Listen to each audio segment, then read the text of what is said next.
aprofundando esse tema sobre as fortalezas da mente, queremos ver hoje como age o inimigo na alma direcionada para Deus, como é o agir do espírito maligno nessas almas e como age o Espírito Santo nessas mesmas almas, visto que elas estão direcionadas para Deus.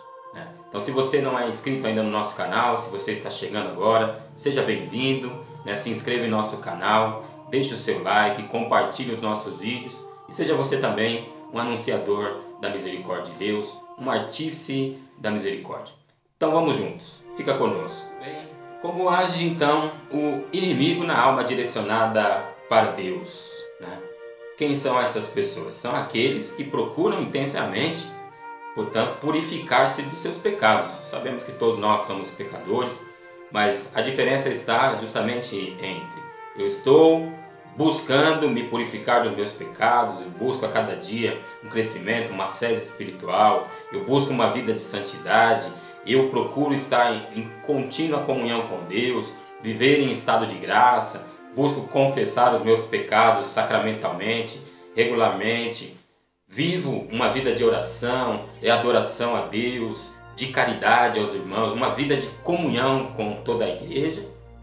Essa é uma pessoa direcionada para Deus, que busca progredir no seu dia a dia, nas atividades, busca progredir no serviço a Deus, que é o nosso Senhor.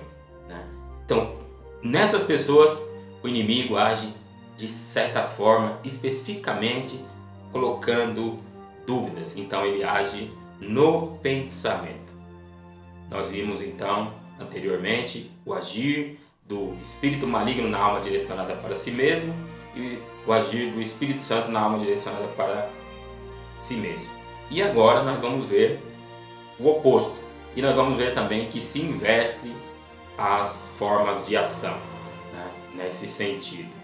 Na alma direcionada para Deus, o espírito maligno vai agir nos pensamentos, colocando dúvidas, medo, inseguranças, trazendo uma certa inquietação, por assim dizer, e suscitando também perturbações de consciência, uma tristeza, um estado de desânimo, e vai aumentando essa inquietação com falsas razões na prática. São coisas que nem estão presentes na vida realmente da pessoa, são tentações, são momentos de insegurança. Ele vai trazendo então essas falsas razões que vão colocando dificuldade, por assim dizer, obstáculos na santificação desta pessoa.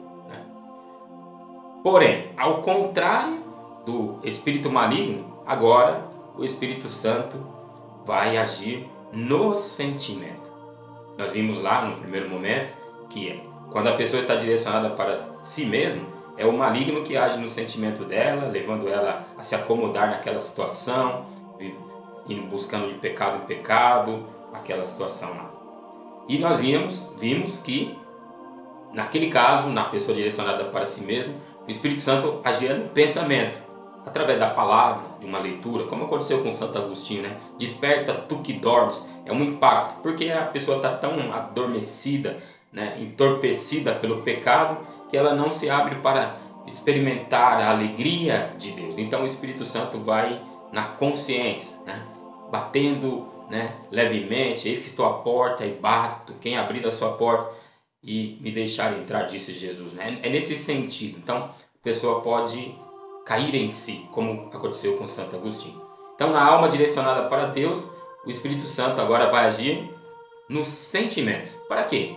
Para que ele possa ter mais paz, porque quando a pessoa está direcionada para Deus, ela experimenta uma paz, uma alegria, um sentimento de plenitude, pois é próprio do Espírito Santo, dar essa paz e dar coragem, forças, consolações, lágrimas, não de tristeza, mas de êxtase, de alegria, inspirações, tranquilidade, torna tudo mais fácil, afasta todos os impedimentos, as coisas fluem, né? Acontecem, né? Para quê? Para que esta alma vá sempre progredindo, se adiantando sempre mais na virtude e na perfeição, né? Porém, o mau espírito, como vimos, que é um sedutor, né? Vai agir na mente, trazendo tentações. Aquilo, a ideia dos dardos inflamados do maligno.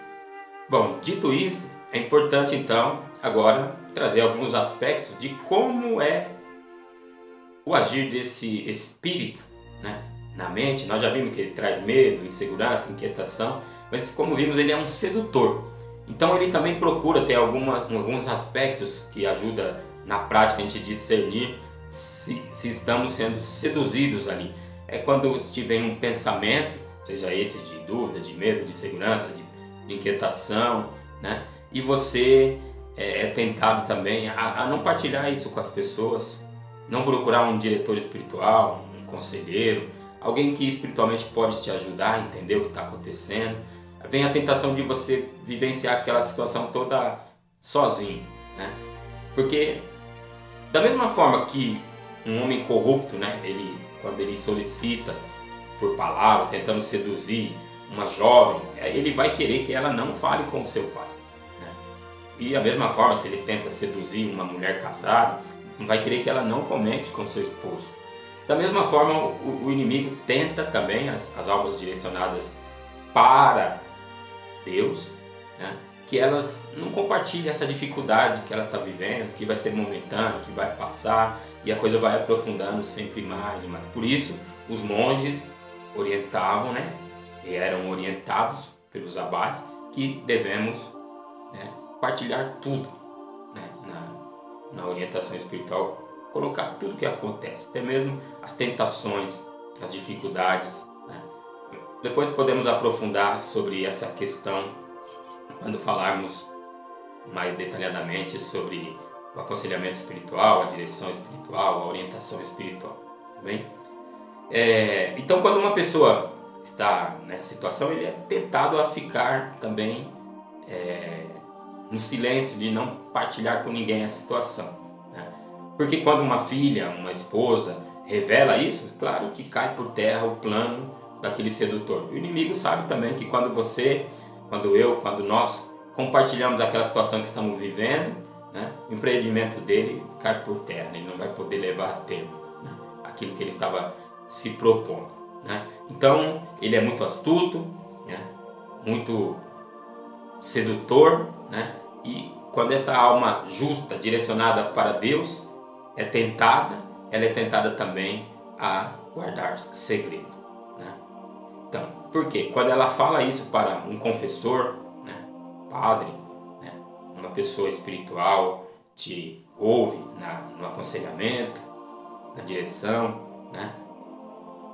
Essa pessoa normalmente ela é experimentada no caminho espiritual, ela conhece os enganos, as malícias, né, do inimigo. O inimigo já sabe que ele perdeu, né? Quando você abre o coração para alguém, não para todo mundo, para qualquer pessoa, mas numa dimensão de aconselhamento espiritual mesmo, num diálogo aberto, sincero, verdadeiro, né? Sem levar essa coisa para o campo da superficialidade, né? Mas quando você busca alguém para compartilhar aquilo que você está vivendo, buscando em Deus uma resposta, ele já sabe que perdeu. Então, fica aqui essa dica desse primeiro aspecto de querer que você guarde segredo. Uma outra coisa também, o inimigo, ao agir no nosso pensamento, trazendo dúvida, insegurança, aquilo que a gente já viu, né, medo e tal, ele age com pressa, né? E aquilo que ele propõe, depois nós vamos ver mais para frente, né, sobre o estado de consolação e o estado de desolação. Mas aquilo que ele propõe é justamente proposto com pressa. É para que você faça e faça logo, né? Porque ele sabe que se deixar passar muito tempo, ele sabe que em algum momento você vai compartilhar isso, então faz logo, né? Nós já vimos que está presente também o medo, né?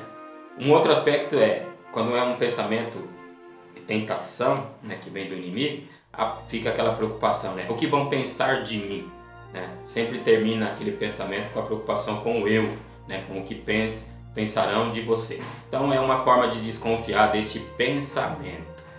Retomando então, a pressa, medo, que vão pensar de mim, são características de pensamento, são tentações. Até porque quando é algo que vem de Deus, você não precisa defender, né? O próprio Deus vai agir para que aquilo aconteça. Então, um outro aspecto é quando você se coloca, se percebe defendendo uma ideia, um pensamento. A grande probabilidade desse pensamento ser uma tentação é muito grande, tá bem?